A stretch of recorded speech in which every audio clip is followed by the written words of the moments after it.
Hi, I'm Bob Vila. Welcome home again. We're working inside the house today. I'm going to be showing you how to build a staircase from scratch. And we're using a technique that really is a couple of centuries old. We're building from the basement up to the kitchen today. Also, in the dining room, we're putting back the trim work and installing a couple of doors that we think disappeared from our sideboard a long, long time ago.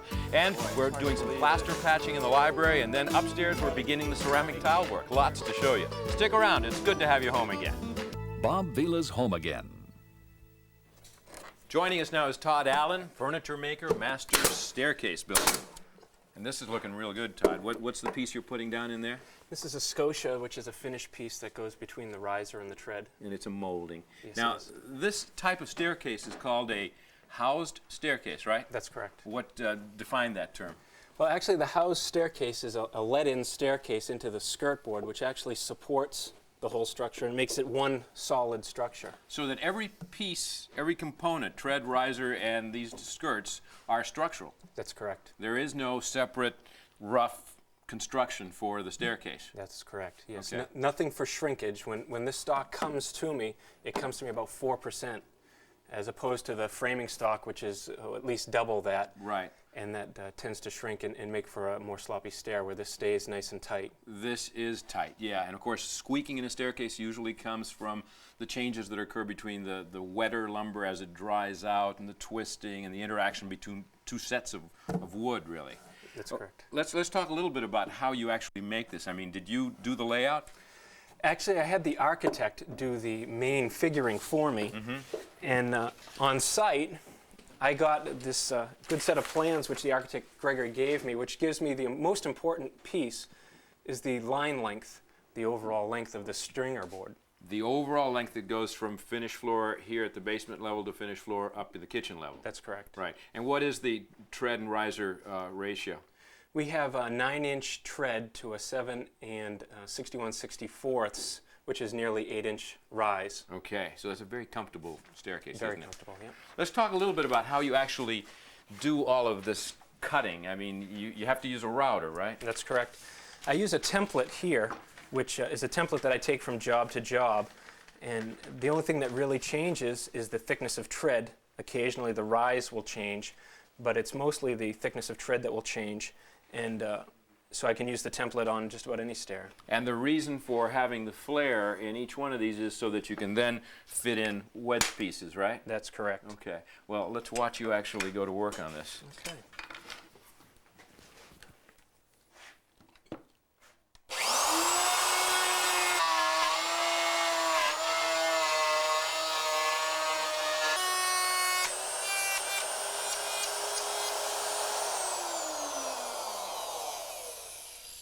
Plunge rider really makes a nice job out of it, doesn't it? It sure does. Makes my life easy. All right. And then I just have to unscrew this.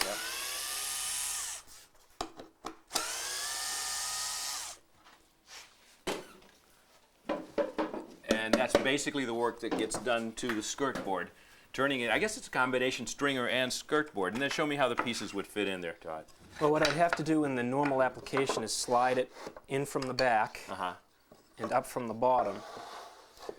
And there the risers and the treads fit together. Yeah.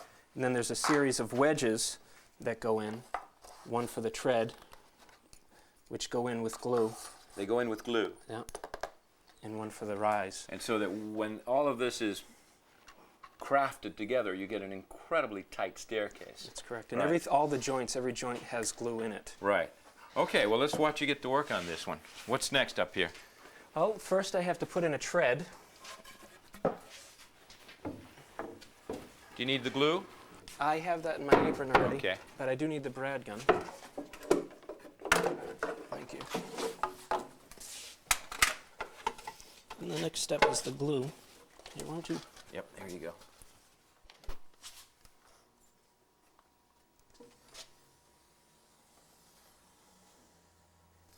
And also on the bottom.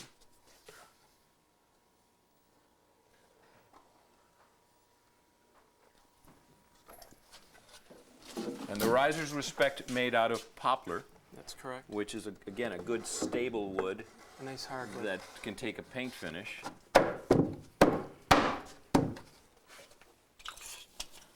Do you glue the wedges as well? Yes, I do.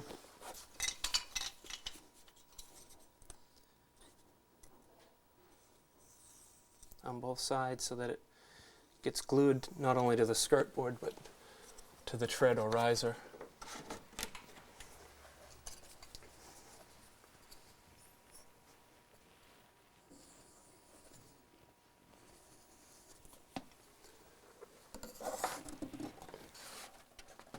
Now the next step, if you'd give me a hand for a second, I just need to clamp that together and bring it up snug. Now, do you have to clamp each and every one? Yes, I do. I clamp the bottom of each rise and the top and the tread that's above it before I snug up the wedges. And yeah, now you're tightening up those wedges. That's that one, and then So all of this poplar, you've had to actually basically run through and put a rabbet into, right? yeah, this was all milled on site. And what about the oak treads? Are they bought from the lumber yard? Well, they come, yes, they are. They come just rounded in the front, and we have to mill the back and the bottom of them to accept the risers. But basically, you do all of that on the job, right? Right on site, yeah. Yeah. Okay. Ready to come down? Yeah, that is. Got it. It's nice to have an extra set of hands every now and then. Not to mention our lights. And the brads are just to hold the wedges while the glue dries. But the glue really does the job. The glue does the job. It's just so as I'm working on them and walking up and down them, they don't loosen. Yeah. What's exciting to watch is the whole process, which is a lot like furniture making. And I know that historically, in especially finer houses in the 18th century, the staircase would be up to a specialist who would come on the job just to put together and craft this staircase, which was considered a piece of furniture. Right. Okay, well, I'm going to let you keep on going with this project. We'll check back a little bit later. Right now, we've got a break for messages. Don't go away.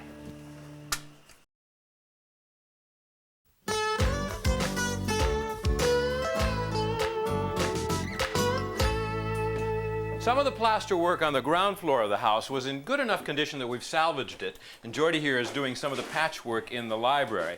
Now, Jordy, you are dealing with a major patch there, and what are these things that you're driving in? These are plaster buttons. A very old-fashioned technology for repairing plaster that's loosened, that's come away from its keys. When plaster was first put on 100 years ago over these lath, some of it gets actually pushed down in between them in that hollow space and forms what we call keys, which hold the plaster in place. And when it loosens up, it's because the keys fall out of place. Now, what is the material you're putting on over this, This is expanded lath? Structolite, it's the same consistency as the old plaster there. So it's a Structolite, which is a product which is similar in terms of its softness, so that it's compatible with this soft horsehair plaster that's here. And the reason that you want to use something that's soft is so that when the house is settling, it cools, it heats up, etc., and you have movement so that it moves all at the same rate. And then here's a patch up above that's already had the brown coat applied. And what's this product that gets installed over? That's as a Durabond finish? 90. Durabond 90. It's very much like regular compound, except it's Like joint compound, yeah, right? powder form that you mix. So this is a powder. And the idea here is that you're going to end up with a fine, hard finish, right? Yep. Boy, it's hard to believe that it really was worth saving all the plaster in here, but I guess it's a good call. Yep. And that's Works. it. Now let's go up to the second floor a minute and check in on the ceramic tile installations. Let's say hi to Ed Zawisco from Easy Masonry. How you doing? Good. So you're very far along with this. Yes. This is the shower stall in the guest bathroom. Yep. And the tiles are really beautiful. They're from, the white tiles from, No, these are from Spain, and these are from Italy. the blue border is from No, these Italy. are from. No, yeah, these blue borders from Italy. These are from Portugal. These are from Spain. They're all from different countries. And the thing to keep in mind is that we've got several bathrooms with interesting tile combinations, and so the architect provides Ed with a sheet that shows the layout for the floor, and this is the shower floor right there. This is over here is the shower ceiling, shows the pattern of how the white tiles will be laid. And then these are the three walls, and he's working on this one right now. But it's very important because it tells you exactly how far up to go with your borders, etc., right? Yep. And you've already, of course, roughed out the shower enclosure with this cementitious board. So what's this product? What kind of a mortar is it? This is a latex modified flexible bond thin set. That's a mouthful. Yes. Now, what's the latex in here for?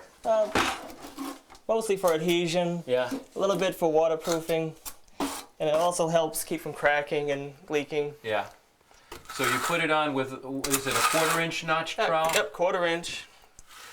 That's good for most ceramic tiles.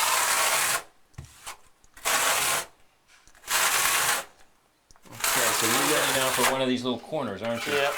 All ready for that. You want to give me a hand? There you go. Here we go. Yep. This has been already pre-laid out, so it's very easy now. Thanks.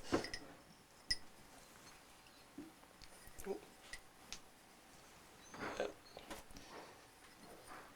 Yeah, the blue is just one of the borders. Yep. And we'll need some of the flowers if you got them. Whole ones? Yep, sounds good. Yep, this will be right centered with this. So you go from the center Yep. outward, because the size of the flower Yep. border is not identically Yep. the same as the No. white ones. No, because there's 3 different companies and different products here, we are making each one work. Oop.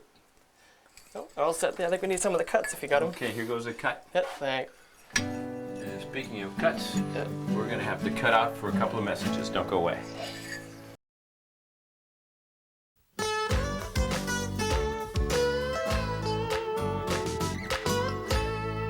Trim carpentry is always the most exciting part of any job because you really see the finished renovation coming together. In this room, our dining room, we had one piece of cabinet work that we restored, or rather we had all the paint removed. It's the mantelpiece because it has a lot of elaborate detailing that we didn't want to lose.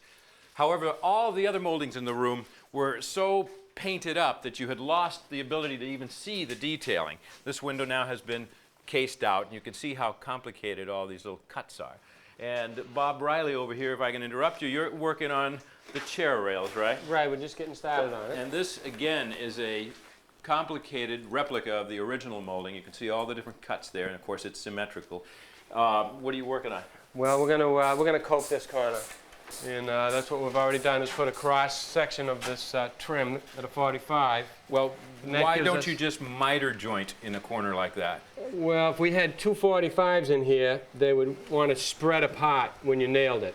And also, there's going to be some shrinkage going on here. There's going to be a lot less on a cope. Cope is a much better joint. Okay. And there's a lot going on in this trim, but I think we can still... And it's a think we can cope. complicated cut. Of course, you're using your coping saw. Right, and I've highlighted it all in pencil here so I can see it a lot easier.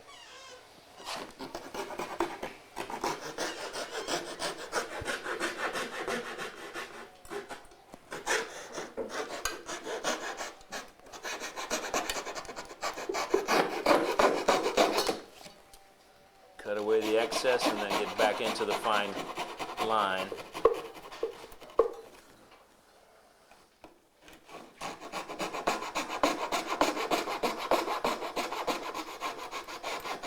I guess there's just no power saw way of doing this, right, Ryley? No, not with something like this. It's intricate. It's just too much detail going on. Nice. There it Let's is. see how it fits. I'll be surprised if this fit in the first try. Yeah, it looks like you have to do a little bit of fine cutting, right? That's pretty close, yeah. If there was a lot, I'd use the scribes and scribe the whole thing over again, but all we have are a few high spots, so I'm just going to mark those and take that down with some 80 grit sandpaper.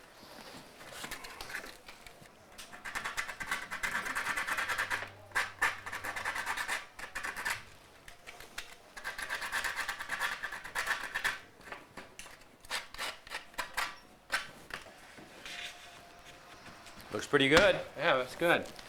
So now we still have to cut it for length because we still left it long. Of course, that's the important thing to keep in mind, that if you tried to cut it to fit from the beginning, you might end up having a piece that's too short. Right. That's beautiful. Okay, I'm just going to cut that still just a little bit long so we can force that in there. There.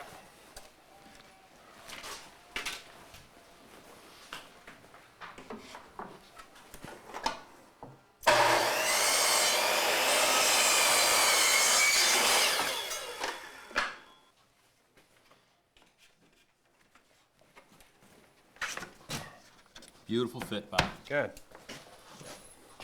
Okay, we'll tack it in place, and then let's go look at the corner cupboard. Okay.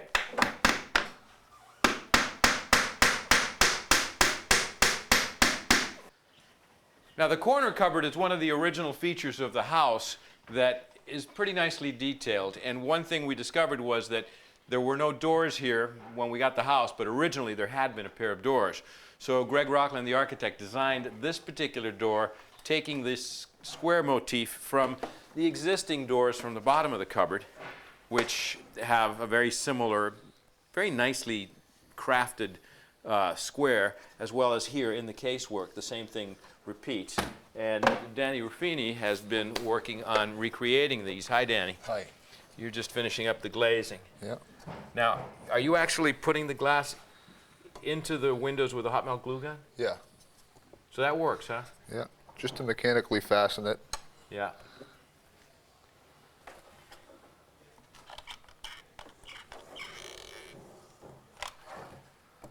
And then over each one of these sides, you've milled a little piece of Quarter-inch quarter-inch stock. How did you actually make the window, though, or the door, rather? I cut it on shaper, rail and style cutter, and you can see the profile right here. And that's how they're joined. Yeah, this rail and then the style, and they use a cope joint on the shaper. Okay. So are we done with this? Yeah. That's the beauty of the hot melt glue gun. Okay, so now this one's ready to be installed. Riley, Yeah. want to cut a couple of hinges in? Sure. All right. These are all set to go. Great. Now the trick here is to start in the middle, right? Yes. We've already scored where the hinge is going, so Scored it with a with utility the utility knife. knife, right? Danny's already done that. Thanks.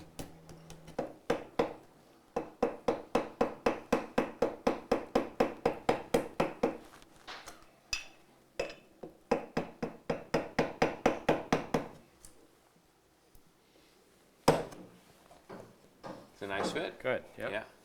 Okay, so now we put the screws in, and then we'll take it up to the door.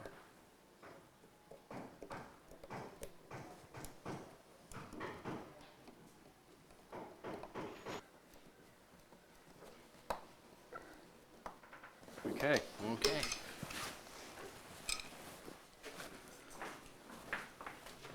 Oh, that's going to be handsome. Okay.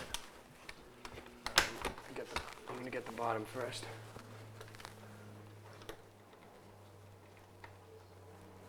Now, all these little screws that come with the brass hinges are slot-headed screws, so that we're really driving the screws by hand. No Phillips heads here, right? That's right.